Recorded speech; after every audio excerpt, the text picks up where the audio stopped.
Friends, ఎప్పుడైనా చేపల పులుసు పెట్టండి, కర్రీ పెట్టండి, ఏదైనా గ్రేవీ చేయండి, ఎలాగైనా ఉండండి, కానీ చేపల్లో బాగా ఉప్పు, పసుపు, కారం పెట్టి ఇలా కొంచెం సేపు నానబెట్టాక ఆ తర్వాత ఫ్రై చేయండి. ఆయిల్ వేసి బాగా ఫ్రై అయ్యాక అప్పుడు కూర ఏదైతే మనం మసాలా పెడితే ఉల్లిపాయలు వేపి మసాలా పెడతామో అప్పుడు ఈ ముక్కలు అందులో బాగా వేసాక మొగ్గుతుంది.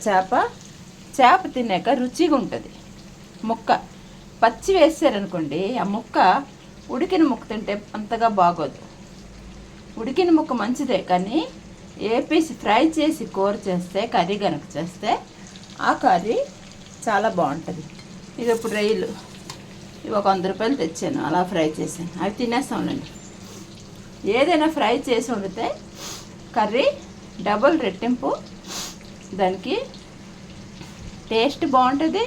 ఇంకా ముక్క కూడా పీస్ కూడా చాలా క్రిస్పీగా ఉంటుంది. అంతేగాని చేపల పులుసులో ఈ ముక్క తీసి అలా పడేస్తారు, అలా వండేస్తారు. అది ఎలా ఉంటుంది నాకు అర్థం కావట్లేదు. అసలు బాగుంటుందా అర్థం కావట్లేదు.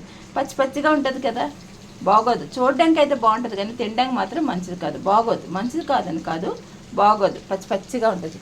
ఇలా ఫ్రై చేసి కనుక మీరు కర్రీలో పులుసులు వేసుకుంటే కూర ఇంకా బాగుంటుంది. So good morning, take care.